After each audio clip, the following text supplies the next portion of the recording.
Well, Gaffer, on Saturday, familiar face in the opposition dugout with Dean Keats, of course, former Peterborough United player, Russell Martin in amongst their squad as well. So a few familiar faces to the fans and a few familiar faces for you as well.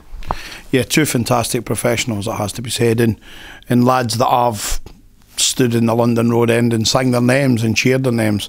Keatsy and Russell are both will get the warmest receptions. I've mentioned it in my programme notes. They deserve it for some of the special performances and commitment they gave this football club. So that aside, they've gone, obviously Keatsy's gone in at Walsall, he's got Russell in with them now. All bar one result last week. They've been in terrific form. Just gone to Sunderland and winning the FA Cup replay when everyone, I think, had wrote them off. And it'll be it's game on for us on Saturday. This is a decent Walsall side, probably, in my opinion, one of the best Walsall sides in recent times is coming. Yeah, they've got Morgan Ferry, an attacker, who scored a lot of goals at National League level as well. He can be a threat, scores the odd spectacular goal, and they score goals, which is probably, as you say, what Walsall haven't been lacking over recent years. They've got Cookie up there as well, who scores goals, so they'll be a threat. I like Morgan. I've travelled a couple of times down to Bournemouth to watch him, and I think prior to that Dagenham as well. So he's gone there, he's got a real impetus, he's getting a goal. Keatsy will be loving him. I don't know Morgan Ferrier from Adam, but what I do know is his football attributes. But it's not just about him, they've got good players all over the pitch. Keatsy's got them playing in a really good, talented, styleful way. So we just need to be ready and on the front foot to try and start off our festive period in the right fashion. Yeah, as you say, it's all about us, really, isn't it? We can talk about the opposition for 10 minutes, but if your side play well, they'll win the game. Well, you'd like to think we'd have a chance of winning it. We need that little bit of lady luck. Listen, if it comes to luck, we've got a lot to get. We've had none of it, and I mean none of it all season. But you have to fight harder and smarter to turn that luck in your favour. But we're deserving of a good performance here from 90 minutes. We played very well in spells. I thought Bradford for 75, 85 minutes. And the cup game was really special. I think we could have been 6 or 7, and then we had to endure a replay when they scored 2 late goals. So what we'll do is we'll set our team out to play in a purposeful way, and we'll have hopefully the backing of the Posh support we've had in 99% of the times here. So we're going to need them again on Saturday. Let's start the festive period with a win and then worry about what comes after it. Yeah, 4 games in such a short space of time as well. Obviously everyone as a fan loves this time of the year, players love this time of the year, do managers love this time of the year as well? I'm not so sure players love it either. Well, our Christmas is taken up. We'll train Christmas morning. And then later in the day we'll travel to Barnsley, so that's a good Christmas day, isn't it? Listen, there's no rights or wrongs. Some managers will say players are in, some managers will say players are off, and they'll be not doing the same every year. They'll chop and change it. I just believe that by coming in you give yourself the best chance of preparing properly to win the football match, and so it's not about what they do, it's the fact that they're in the building and the fact that there's that togetherness, and we have a great unity in our camp, brilliant unity. So we'll go to Barnsley on Boxing Day, and we will be facing the best team that I've seen in League One this season. They are the best team I've seen, both against us and separately from that. But we can't think too much about Barnsley without thinking about Walsall first, 1,000,000%.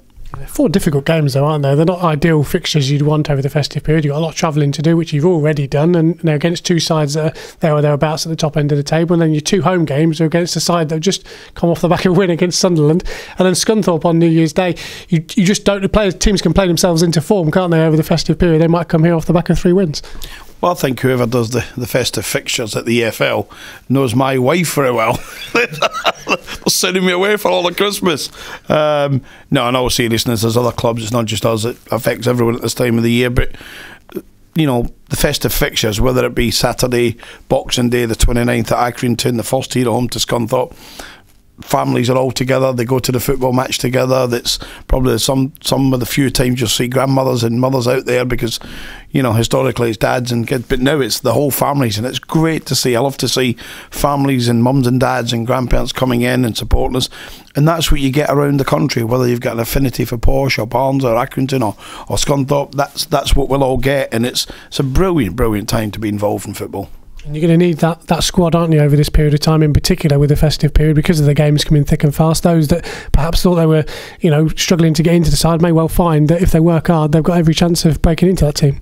There's many a festive period has changed players' careers when they've not been in and around it, and then because of 4 and 9 days, one wonders where the with the 3 weeks we have in the months ahead, whether it's right to have so much condensed into 9 days. But you know, football is no different to anything else. It's a business. You have to play to the audience, and there's big audiences around at this time of the year. But yeah, back to the squad.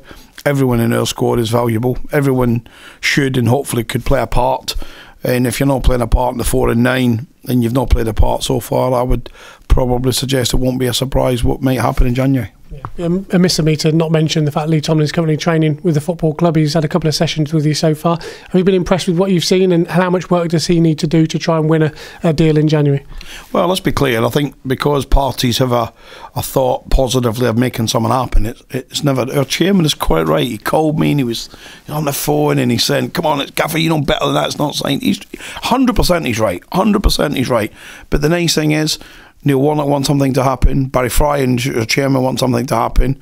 I was the one that brought Lee Tomlin's name to the table, and Lee Tomlin wants something to happen. So if all the parties remain like that on the 1st of January, of course it will happen. But anything could happen. Cardiff could have injuries. Lee Tomlin could break down. We might be suddenly offered Ronaldo. Tongue in cheek, that many things could happen. But you mean the guy from Peterborough who owns the old nightclub, yeah? Yeah, I mean Ronaldo. It's the dreadlocks that does it. But no, what I mean by that is that there's so many things can happen in football. Could change. You know, I'm the manager today. Darren McCantony decides whether I'm the manager tomorrow. That changes. Lee Tomlin might not be on that list. So that many things could happen. But there's a real positive vibe around making it happen. And he's come in, he looks in reasonably good shape, but we got to get him fit. He's not fit, we don't hide that, he's not fit, Lee knows it, but that's why we have an opportunity to try and get him fit so he's ready to play a part. I know what it means to the Posh supporters. My family's full of them, and your family is, and we're one of them, or two of them, and we know what he can bring if we get the opportunity to work with Lee.